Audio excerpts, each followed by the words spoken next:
Welcome to Kshatriya Berry. This is Jyoti.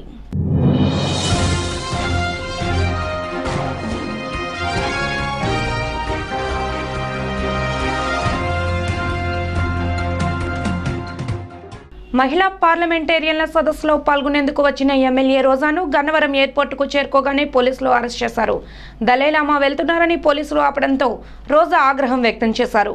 ఎందుకు అడ్డుపడుతున్నారంటూ పోలీసులతో ఆమె వాగ్వాదానికి దిగారు. దీంతో శాంతి భద్రతలకు విఘాతం కలుగుతుందని రోజాను అదుపులోకి తీసుకున్నారు పోలీసులు. గుంటూరు జిల్లా అంకిరెడ్డిపాలెం పోలీస్ స్టేషన్కు రోజాను తరలించారు. ప్రభుత్వ తీరుపై వైసీపీ కార్యకర్తలు విమర్శలను గుప్పించారు. రాజకీయాలకు అతీతంగా జాతీయ మహిళా సదస్సును నిర్వహిస్తున్నాము అంటే నిజంగా చాలా గొప్పగా నిర్వహిస్తున్నారేమో అని వచ్చాము. కానీ మాలాంటి వాళ్ళని అరెస్ట్ చేసి ఇలా ఒంగోలు సైడ్ తీసుకెళ్తూ ఈ రోజు చంద్రబాబు నాయుడు గారి కోడల్ని, వెంకయ్య నాయుడు గారి కూతుర్ని, అలాగే కేసీఆర్ గారి కూతుర్ని పిలుచుకొని వీళ్ళు మాట్లాడించుకుంటున్నారంటే ఇది రాజకీయమా, నిజంగా మహిళా సాధికారత కోసం వీళ్ళు మాట్లాడుతున్నారని ఇప్పటికే ప్రజలకు అర్థమై ఉంటుంది. సో ఇంట్లో కూతురికి పట్టం కడుతూ స్పీకర్ గారు కోడల్ని ఎంత రాక్షసంగా రోడ్ల మీద మరి ఆవిడ తిరుగుతుంటే పోలీసులు కేసులు కూడా పెట్టని పరిస్థితికి తీసుకొచ్చారని మనం చూసాం.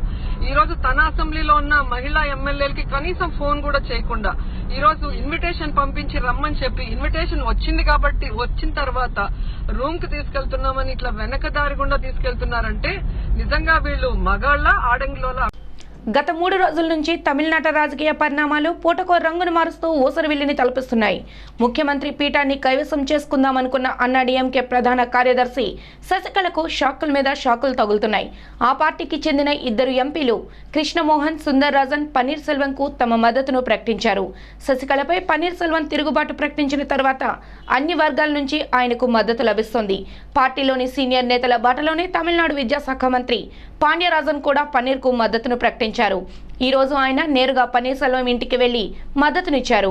అన్నా డీఎంకేకు చెందిన సీనియర్ నేతలు, ప్రజాప్రతినిధులు ఒక్కొక్కరుగా పన్నీర్ బృందంలోకి చేరుతుండటంతో ఆయన నివాసం వద్ద కోలాహలం నెలకొంది. వేలాది మంది తరలివచ్చి మద్దతునిస్తుండటంతో పన్నీర్ సెల్వం వర్గంలో ఉత్సాహం నెలకొంది.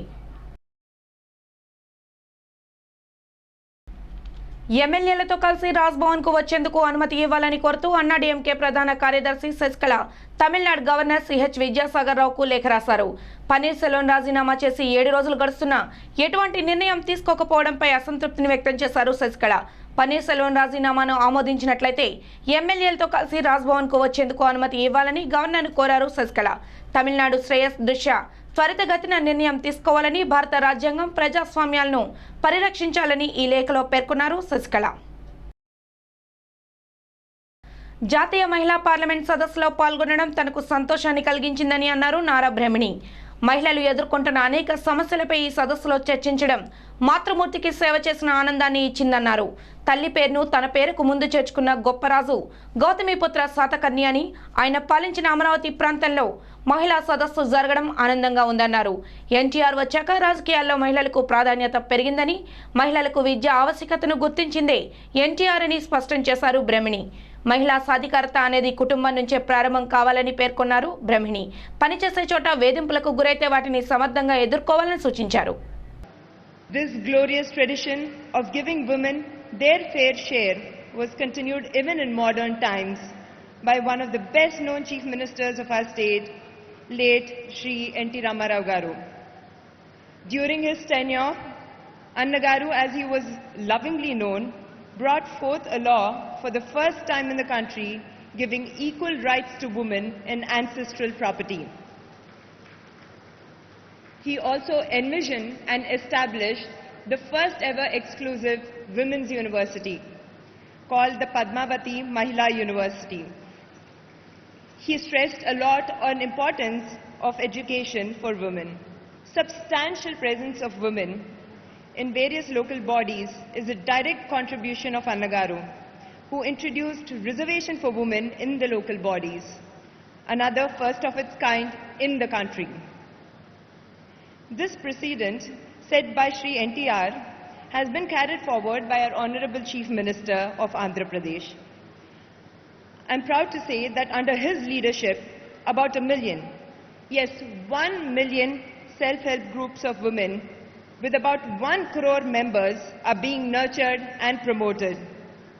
This is the largest in any state in the country, period. As a direct result, women belonging to the underprivileged sections of the society have become the fulcrum of economic growth in the state. And the living example was the stalls that a lot of women belonging to these groups have put up outside. It was extremely empowering to see all these handicrafts outside. Another extraordinary initiative, which is really close to my heart, is 1/3 reservation for women in professional education. As a direct result, women are able to dominate sectors such as financial services, healthcare, and information technology, and industry that's been brought into light by a chief minister. I must mention that I am the proud granddaughter and the daughter-in-law of these personalities. Visakha Sagar తీరంలో అమర గాయకులు స్వర్గీయ ఘంటసాల వర్ధంతిని ఘనంగా నిర్వహించారు. ఈ కార్యక్రమానికి ముఖ్య అతిథులుగా తెలుగు భాషా పరిరక్షణ సమితి అధ్యక్షులు యార్లగడ్డ ఆంధ్ర విశ్వవిద్యాలయ మాజీ వైస్ ఛాన్సలర్ ఆచార్య జిఎస్ఎన్ రాజు, రిజిస్ట్రార్ జి ఉమామహేశ్వరరావు తదితరులు పాల్గొని ఘంటసాల విగ్రహానికి పూలమాలలు వేసి నివాళులర్పించారు. అనంతరం యార్లగడ్డ మాట్లాడుతూ భౌతికంగా ఘంటసాల మన మధ్య లేకపోయినా ఆయన గాత్రం చిరస్మరణీయమన్నారు. ఆయన గొంతుతో పాటలకు ప్రాణం పోసారని కొనియాడారు. Ghantasala sports and cultural association వారి ఆధ్వర్యంలో ఘంటసాల గారు అనేటువంటి ఆయన మరణించినప్పటికి కూడా ఆయన భౌతికంగా మన మధ్య లేకపోయినా ఆయన పాడినటువంటి పాటలు, ఆయన చేసినటువంటి సంగీత సాధన చిరంతనంగా అజరామరమై, సుస్థిరమై, శాశ్వతమై ఆంధ్రనాట, తెలుగునాట కూడా ఉంటాయి. దానికి కారణం ఏంటంటే ఆయన అదృష్టం. ఆయన రోజుల్లో పాటలు రాసిన వాళ్ళు సమాజాన్ని దృష్టిలో పెట్టుకుని సన్నివేశానికి అనుగుణంగా పాటలు రాశారు. ఆయన కూడా దానికి అనుగుణంగా పాటలు పాడారు.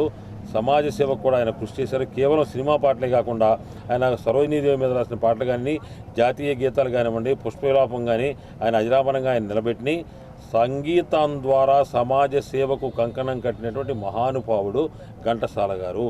ఈనాటికైనా ఆయన ప్రాతస్మరణీయుడు. అటువంటి వారి ఆశయాలను మనం ముందుకు తీసుకెళ్ళటువంటి చాలా అవసరమైనటువంటిది. దాన్ని ముందుకు తీసుకెళ్ళినటువంటి విశాఖపట్నంలోని Ghantasala sports and musical academy వాళ్ళ యొక్క కృషిని నేను అభినందిస్తున్నాను. ఇవి ఈనాటి బులెటిన్ విశేషాలు. మరో బులెటిన్లో మళ్ళీ కలుద్దాం. అంతవరకు సెలవు, నమస్కారం.